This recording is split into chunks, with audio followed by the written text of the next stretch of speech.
The end game grind never seems to stop. The game came out quite literally about 7 hours ago from the time I am recording this. Maybe 6 hours ago. I was actually a little bit late to the servers releasing early. Don't know how. I'm already getting questions over on my Twitch stream, twitch.tv/MaximGotcha. By the way, if you join, I'm probably streaming right now as we speak. I've only gone off stream to make this video. I'm going straight back onto that, okay? I'm giving away 3 monthly passes. You see what's on the screen right now? I am giving away 3 of these to any viewers at the time of me streaming. Okay, so what's worse that can happen? You don't win? It's free money. I highly recommend it. Maybe I'm being biased. Who really knows? But the main topic I want to talk about is endgame. We want to talk about endgame. How does endgame work? Is it really going to be that bad? Right. So every game's got the mechanic of a relic set, an artifact set. Wuthering Waves is no stranger to that either. They have a different set in it called echoes. As you can see here, you have your echoes. The way these work are very simple. It is the same system you get in Honkai Star Rail for relics and artifacts for Genshin Impact. This is your end game. This is your bread and butter, the stuff that you need to grind. Oh, but the game just came out. You can't grind it?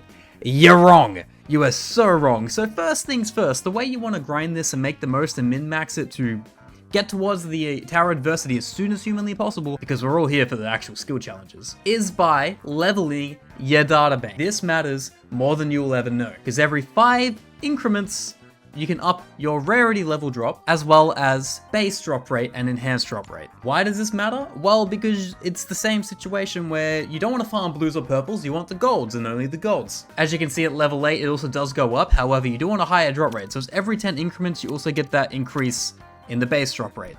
So then you go to 15, you can now actually get 5-star drops. Absolutely enormous. And then 20, which is the max, it gives you a 1 in 5 drop rate chance.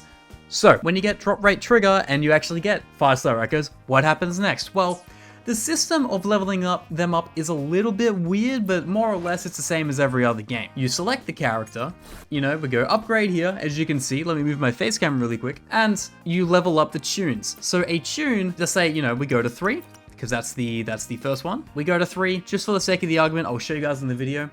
Sacrificing my materials so you guys understand. Please like, it will even out the pain. Boom. Wrong amount. Boom. You get what's called a sub-attribute slot. So that's the system of this game's endgame. The way the gambling and the min-maxing and the pain really works is use these items, use medium tuner items, and what tuners are, you get them all around the world just by farming, by collecting chests, defeating enemies, doing quests. It's a very widespread thing that you can come across. Once you do get it, you use it for the RNG of telling you what your substats are going to be. Ready? So when I hit mine, it goes from unlock new entry all the way to it's a flat HP stat. You can get these in percentages. It's very reminiscent of Hoyoverse games. Obviously, for high damage characters, DPS characters, you want the correct damage substats. They're not easy to come by no means whatsoever. And say, for example, on my Chaos Razor, on the screen right now, you see I have HP percent and energy regen percent. And now look, I already know what you're thinking now. Well, this is pointless. I can't do this till I'm endgame or I'm level 20. No, you're wrong. You're wrong. That's the thing. You don't understand the game. That's why I'm here. That's why Papa Max is here to explain to you how the fuck everything works. You can still farm right now, even if you're level 30 on your characters, level 15 union rank, it doesn't matter. And if you want to know how, it's because of a certain little mechanic that is in the game already, which does drop 4-star echoes, except it gives you so much XP. And I'll explain that later. This mechanic is called Red Mist enemies. And now, they are not easy, they are a little bit harder. But if you're good enough and you get used to the mechanics, I'm sure you can whittle away and get through a couple of these enemies. Now, as you can see in front of me is a Red Mist enemy. These things go crazy. There is a chance of a 5-star drop here, regardless of rank. However, it is only a 4-star more often than not. The big reason you want to farm these guys, though, is purely for the fact that they give you an echo guaranteed on top of the amount of XP you receive for the Pokédex, aka the data bank. Like, as you can see, it's only level 30. You get that probably in 4 to 5. Not many hours, maybe 3 hours of gameplay for that. Oh, it shicks ya! I love it. Synchronize. Let the winds roar. As you can see, light work. And now when I redeem it,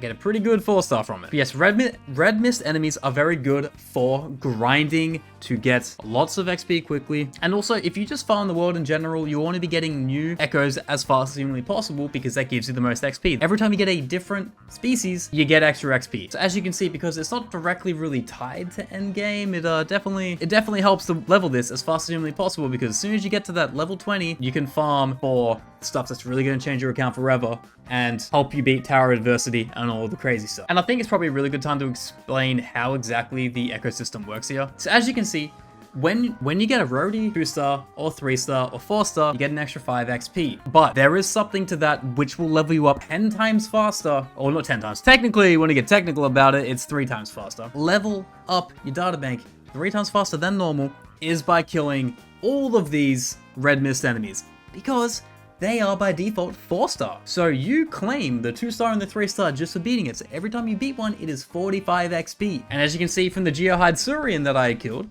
it is a 4-star. I never collected the 2 nor the 3. There's also a complete Pokédex on the bottom tab as well, but just for a quick side note, that will tell you how many you have of each category and of each element, which is really handy to have in case you don't double farm stuff. Yeah, always something good to keep in mind. But yeah, at the moment, you can see I only currently have level 6, 110 out of 120. If I go around and kill probably 3 red mist enemies, by the way, there's interactive maps you can find, just Google Wuthering Waves interactive map, and there's videos of all the red mist enemy locations. They will help you a lot by speed running through your databank. Because what I just did by destroying that lizard, I do that 3 times, I'm back to where I am right now, and I've been grinding all day. And if you also want kind of a pathway, like a daily grind sort of map that you can do, you can go to the guidebook, and then from the guidebook, in the bottom category, you have an echo hunting tab, which you can detect and track, say, this kind of stuff. There are bosses in it, and as well as a bunch of echoes you already have that you want to grind for XP, or kind of just get to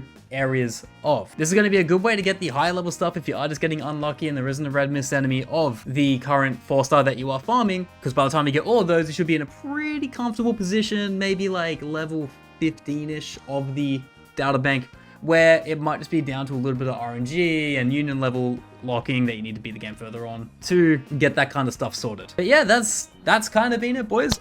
If you have any questions about it, please don't hesitate to leave it in the comments below. If this did help you in any way, shape, or form, please consider liking and subscribing. It helps the channel a ton.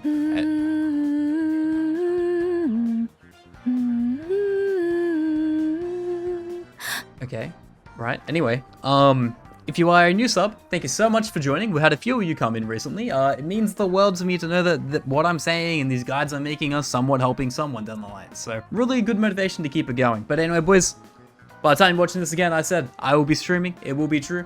And have any questions? Talk to me there. Also join the Discord down below. Let's not dwell on it. This is the world's best Sanoir, who doesn't have San 1 yet, signing out. Later.